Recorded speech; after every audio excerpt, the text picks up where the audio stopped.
This week's Torah reading is titled Parshat Vayeishev. Vayeishev means, and he lived.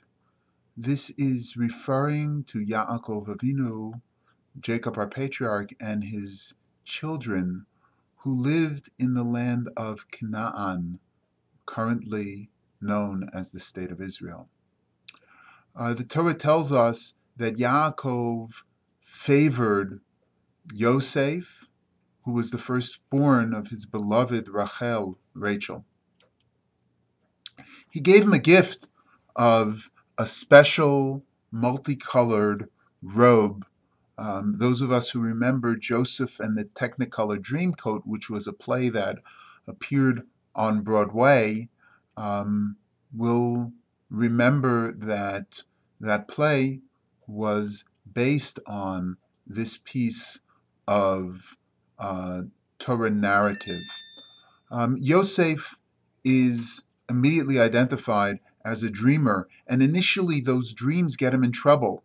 He shares his dreams of ruling as a king or a prince over his brothers, and they become very jealous of him. While they're away tending to their father's sheep, the brothers concoct a plan to kill Yosef. Reuven, one of the brothers, convinces them that it is not God's will that they shed blood, and chooses the lesser evil of selling him into slavery. It's hard for us to imagine brothers, God forbid, doing this to each other. They take the coat, which was a gift from Yaakov, from their father. They spread some animal blood on it, and they tell Jacob, that his son Yosef was killed by a wild beast. Yaakov mourns the death of his son, but on some level knows that it might not actually be true. Yosef was a slave to the house of Potiphar. Potiphar is said to have been a captain of Pharaoh's royal guard. Potiphar's wife realizes how beautiful and handsome Yosef is. She decides that she wants him, and Yosef rejects her advances. In anger, Potiphar's wife reports that Yosef actually made advances towards her. Joseph being a servant, is not given the ability to argue her accusations against him, and he is immediately jailed. In the dungeon, Yosef encounters two attendants of Pharaoh who were similarly jailed because of their actions which were not favorable to Pharaoh.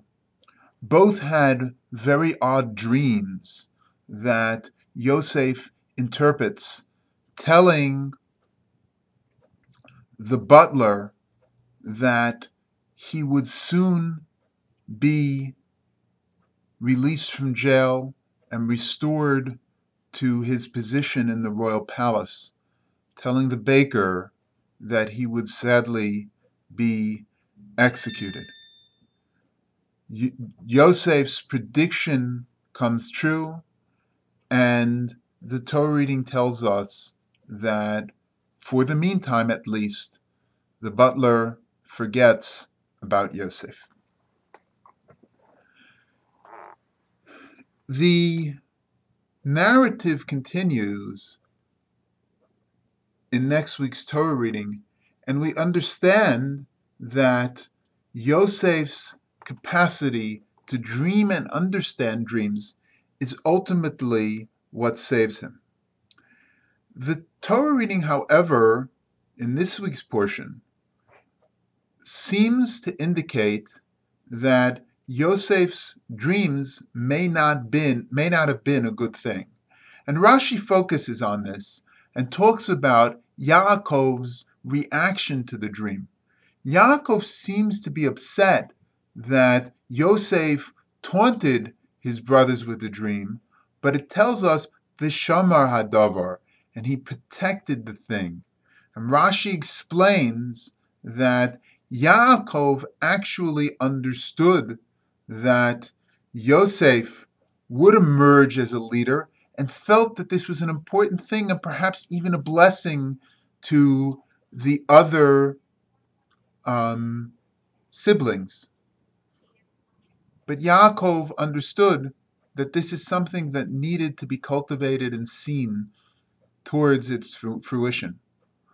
Let us hope and pray that we have the ability to understand our dreams, to work and aspire to our dreams, yet share them and bring others in line with our dreams and motivations in a way that is non-threatening and towards the advancement of everyone involved.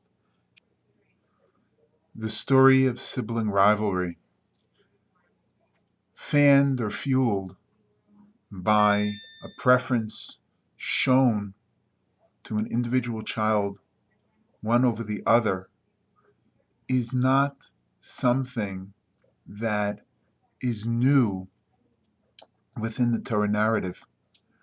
It is actually a recurring theme and an everlasting reminder that we all as parents are challenged to see the unique beauty in each child and cultivate the essence of who they are. But we need to be ever vigilant, making sure that we don't, God forbid, do so at the expense of other children.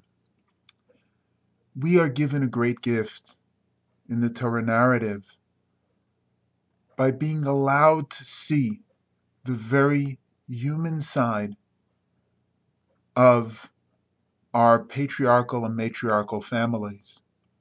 We are given the gift of a model which we can emulate, as well as a model that helps us understand how things can go drastically wrong when we show preference to one child over the other as simply an example of a difficult dynamic. May we have the blessings and opportunities to celebrate the unique nature of each of our children in a manner that brings them together with each other, seeing the realization of our greatest dreams. Shabbat Shalom. May the spirit of Shabbat bring peace, harmony, and love into your hearts and into your homes.